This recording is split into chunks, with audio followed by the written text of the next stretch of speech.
Welcome untuk hari yang ke-28 pembacaan kita Icon Series. Semacam biasa, sebelum kita mulai pembacaan kita hari ini, mari kita berdoa. Ya Tuhan, terima kasih atas berkat Engkau hari ini. Pada saat ini kami ingin meneruskan pembacaan kami di hari yang ke-28. Sertai kami Tuhan, agar kami sentiasa mendapat hikmat untuk memahami pelajaran Engkau pada hari ini. Terima kasih Tuhan atas berkat-Mu. Semuanya saya serahkan dalam nama Tuhan Yesus Kristus yang menjadi juru selamat dan penebus kami. Amin. Oke, jom kita baca. Oke, hari ini hari yang ke-28 dalam Desire of Ages, masih dalam bab yang ke-8, oke? Desire of Ages nomor 82 hingga 83. Oke. Yesus tidak mengabaikan hubungannya dengan orang tuanya yang di dunia ini. Dari Yerusalem ia pulang ke rumah bersama mereka dan ia membantu mereka dalam pekerjaan sehari-hari. Ia menyembunyikan rahasia tugasnya dalam hatinya sendiri, menanti dengan taat saat yang telah ditentukan baginya untuk memulai pekerjaannya. 18 tahun lamanya sesudah ia mengakui bahwa ialah putra Allah, ia mengakui tali yang mengikatkan dia ke rumah tangga yang di Nazaret dan melakukan segala kewajiban seorang anak, seorang saudara, seorang sahabat, dan seorang warga negara. Oke. Oleh karena misinya sudah terbuka bagi Yesus dalam bait suci, menghindari hubungan dengan orang ramai, ia ingin pulang dari Yerusalem dengan diam-diam bersama dengan mereka yang tahu akan rahasia hidupnya.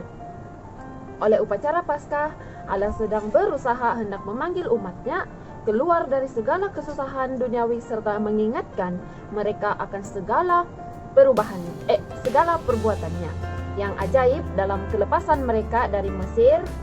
Dalam perbuatan ini, ia ingin supaya mereka melihat janji kelepasan dari dosa.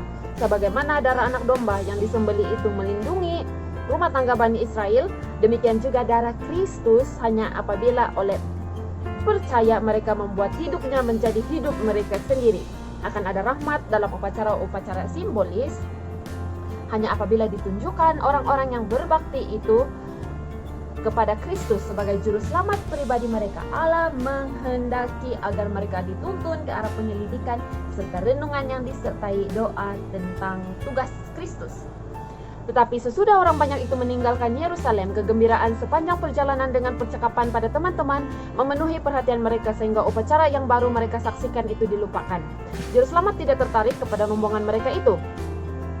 Ketika Yusuf dan Maria pulang dari Yerusalem sendiri dengan Yesus, ia berharap hendak menunjukkan pikiran mereka kepada nubuatan-nubuatan tentang juru selamat yang menderita. Di atas bukit Golgota, ia berusaha meringankan duka cita ibunya ketika ia telah memikirkan tentang ibunya. Maria harus menyaksikan penderitaannya yang terakhir dan Yesus menghendaki agar ia mengerti tugasnya supaya ia dapat menjadi kuat untuk menderita manakala pedang itu menerusi jiwanya nanti. Sebagaimana Yesus telah terpisah daripadanya dan ia telah mencari dia dengan diliputi duka cita 3 hari lamanya, demikian juga bila mana ia dipersembahkan karena dosa-dosa dunia ini, ia akan terpisah pula daripadanya 3 hari lamanya. Maka apabila ia keluar dari kubur, duka citanya akan berubah untuk menjadi sukacita. Akan tetapi ia akan jauh lebih kuat menanggung kesengsaraan karena kematiannya, sekiranya ia mengerti segala nubuatan ke arah mana Yesus kini mencoba mengalihkan segala pikirannya. Sekiranya Yusuf dan Maria telah memusatkan pikiran mereka pada Allah dan renungan dan doa, niscaya mereka sudah menginsafi betapa sucinya tanggung jawab yang telah dipercayakan kepada mereka dan mereka tidak akan kehilangan Yesus. Karena kelengahan seharian mereka kehilangan juru selamat, akan tetapi mereka harus mencari dengan perasaan cemas selama 3 hari untuk menemukan dia. Demikian juga halnya dengan kita.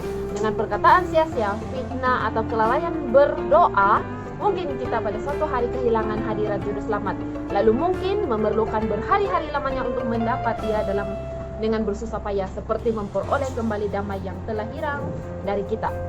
Dalam pergaulan kita satu sama lain, kita harus berhati-hati supaya kita jangan melupakan Yesus dan berjalan terus dengan dia, mengingat bahwa ia tidak bersama kita. Apabila hati kita sudah penuh dengan hal-hal duniawi sehingga kita tidak lagi menaruh ingatan akan dia yang dalamnya berpusat, harapan kita akan hidup kekal. Kita memisahkan diri kita dari Yesus dan dari malaikat-malaikat surga.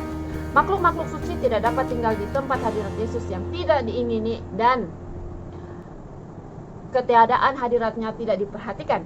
Inilah sebabnya mengapa perasaan tawar hati begitu sering dialami oleh orang-orang yang mengaku pengikut Kristus.